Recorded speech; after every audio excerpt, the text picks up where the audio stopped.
बिहार की सत्ता से बाहर हो चुकी बीजेपी ने भी बड़ी तैयारी कर ली है। जहां अपना बदला पूरा करने के लिए बीजेपी पूरी तरीके से तैयार है और अब बीजेपी का बिना नीतीश एक्शन प्लान रेडी हो चुका है। जहां जातीय समीकरण बिहार का सबसे अहम मुद्दा माना जाता है और इसी समीकरण के तहत बिहार के चुनाव निर्धारित होते हैं, बिहार के रिजल्ट प्रभावित होते हैं और इसी तहत बीजेपी ने 16% वोटरों को अपनी तरफ खींचने का प्लान तैयार कर लिया है और सेंधमारी करने की कोशिश में लगा हुआ है और वोटरों को लुभाने के लिए पूरी कवायद बीजेपी की तरफ से शुरू भी हो चुकी है। जहां जिन सीटों पर जदयू का कब्जा है और साथ ही मुख्यमंत्री नीतीश कुमार के करीबियों पर भी बीजेपी की नजर बनी हुई है। दरअसल जनवरी लास्ट में 2 बयान आए। पहला बिहार बीजेपी के प्रभारी विनोद तावरे का। उन्होंने कहा कि हम किसी भी सूरत में जदयू और नीतीश कुमार के साथ किसी भी प्रकार का गठबंधन नहीं करेंगे। इस पर सीएम नीतीश कुमार बोले कि मर जाएंगे लेकिन अब बीजेपी के साथ नहीं जाएंगे। इन 2 बयानों के बाद अब यह स्पष्ट हो चुका है कि बीजेपी और नीतीश कुमार के बीच अब सुलह की संभावना बहुत कम बची है। हालांकि आरजेडी के नेताओं की तरफ से लगातार सीएम नीतीश कुमार पर हो रहे निजी हमलों के बाद एक बार फिर से ऐसे कयास लगने लगे थे कि राज्य में लोकसभा चुनाव से पहले एक बार फिर से सत्ता पलट हो सकता है। पर अब इन बयानों के बाद पूरी तरीके से चर्चाओं का दौर थम गया है। लोकसभा चुनाव में भले ही 1 साल का भी समय बचा हुआ है, लेकिन बिहार में अभी से चुनावी बिसात बिछनी शुरू हो गई है। नीतीश कुमार के जाने से बिहार की सत्ता से बीजेपी बेदखल हो गई। बीजेपी के सामने साल 2024 लोकसभा चुनाव की टेंशन खड़ी हो गई है। ऐसा हम इसलिए कह रहे हैं क्योंकि नीतीश कुमार की छवि न केवल एक साफ सुथरे नेता और कुशल प्रशासक की है, बल्कि नीतीश मतलब बिहार में 16% वोटों की गारंटी।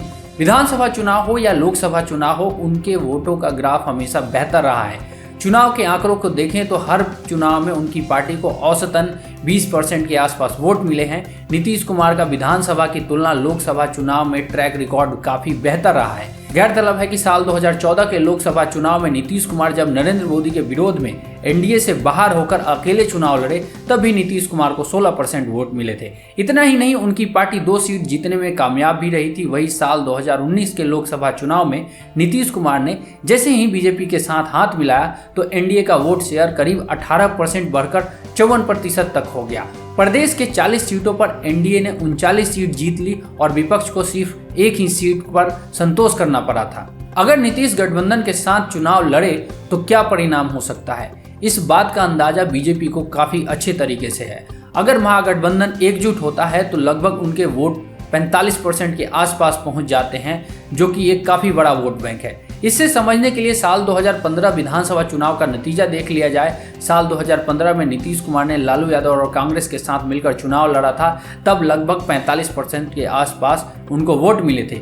आरजेडी के भले एक भी सांसद अभी फिलहाल ना हो, लेकिन आरजेडी का एक अपना बड़ा जनाधार है। हालांकि इन सब के बीच जदयू में घमासान चल रहा है। उपेंद्र कुशवाहा ने बगावत का झंडा बुलंद कर दिया है। ऐसे में जदयू के लव कुश समीकरण पर प्रभाव पड़ सकता है, या ये कहें कि लव कुश समीकरण बिगड़ सकता है, जिससे नीतीश की महत्वाकांक्षा पर पानी फिर सकता है। तो वहीं अब राजद भी खुलकर उपेंद्र कुशवाहा पर प्रहार करने लगी है। इसी क्रम में अब तेजस्वी यादव ने कह दिया है कि कोई कुछ भी बोलता है उसे छोड़िए, काहेला चिंता कर रहे हैं। बिहार के लोग राजनीतिक रूप से बहुत जागरूक हैं और वह सब कुछ समझ रहा है। इसके साथ ही तेजस्वी ने उपेंद्र कुशवाहा का नाम लिए बिना कहा कि सबको पता है कि उनकी मंशा क्या है, सब लोग समझ रहे हैं। बिहार की राजनीति में मचे उथल पुथल पर आप क्या सोचते हैं, कमेंट में ज़रूर बताइएगा। और अगर अभी तक आपने हमारे चैनल को सब्सक्राइब नहीं किया है तो अभी करें। धन्यवाद।